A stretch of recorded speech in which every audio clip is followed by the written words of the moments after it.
Hai, ketemu lagi di mata kuliah Aspek Hukum dalam Bisnis. Kali ini kita akan membahas banyak mengenai hal-hal yang menarik, terutama berkaitan dengan hak kekayaan intelektual. Kalian pasti mengenal apa itu hak cipta, apa itu hak merek, apa itu hak paten, dan kita akan membahasnya di pertemuan ke-12 kali ini. Yang pastinya kalian akan makin mengenal apa itu hak kekayaan intelektual. Karena kita akan mengupasnya satu persatu dan pasti kita mengawalinya dari pengertian. Kalian akan mempelajari mengenai pengertian apa itu hak kekayaan intelektual, baik secara umum maupun pendapat dari para ahli. Kemudian kita akan juga mengetahui apa saja sih yang termasuk di dalam hak kekayaan intelektual.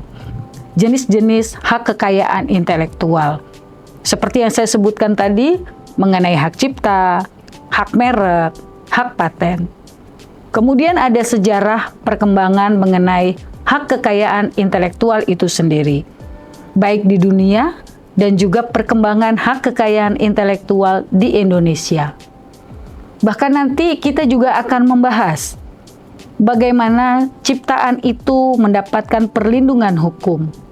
Begitupun bagaimana cara pengajuan permohonan atas hak merek, juga untuk penerimaan atau pemberian perlindungan hukum terhadap hak paten yang harus didapat oleh para penemu atas paten yang mereka temukan. Dalam proses pendaftaran itu nanti kita akan belajar secara sistematis mengenai proses pendaftaran, bagaimana mendapat perlindungan hukum, jangka waktunya perlindungan hukum tersebut, juga ada penghapusan mengenai hak-hak kekayaan intelektual tadi, juga untuk pengalihan hak kekayaan intelektual yang disebutkan seperti di atas. Jadi misalnya kalau jangka waktunya hak paten itu kapan, jangka waktunya hak cipta itu kapan, jangka waktunya hak merek itu kapan. Nanti kita akan bahas di dalam bahasan pertama. Kemudian kita akan juga mempelajari organisasi internasional apa yang berhubungan dengan hak kekayaan intelektual. Kita akan mengenal dengan WIPO, kemudian organisasi hak kekayaan intelektual yang ada di Indonesia.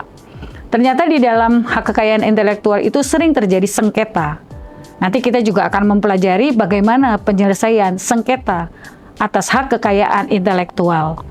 Apakah jenis sengketanya, bagaimana para pihaknya, prosedur penyelesaian sengketanya, juga lembaga-lembaga apa saja yang menangani sengketa-sengketa yang ada di dalam hak kekayaan intelektual.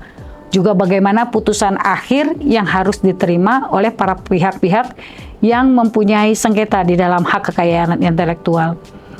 Jenis-jenis sengketa yang terjadi itu biasanya seperti pemalsuan merek, kemudian pelanggaran hak cipta, paten yang digunakan tanpa adanya dasar perlindungan merek, menggunakan paten orang lain, dan sebagainya. Semua akan kita bahas di dalam pertemuan ke-12 ini. Yang pastinya kalian akan mendapatkan pengetahuan lebih banyak mengenai hak kekayaan intelektual yang sebenarnya tidak tiga itu saja. Tapi kalau untuk mata kuliah aspek hukum, kalian hanya diberikan hak cipta, hak merek, dan hak paten. Jadi jangan ragu-ragu untuk selalu bertanya, dan kita akan mendiskusikan ini lebih lanjut sehingga semuanya akan berjalan dengan baik proses belajar mengajar kita. Sampai ketemu di minggu berikutnya dengan bahasan yang lebih menarik lainnya. Jangan lupa untuk selalu bahagia dan salam sehat selalu. Terima kasih.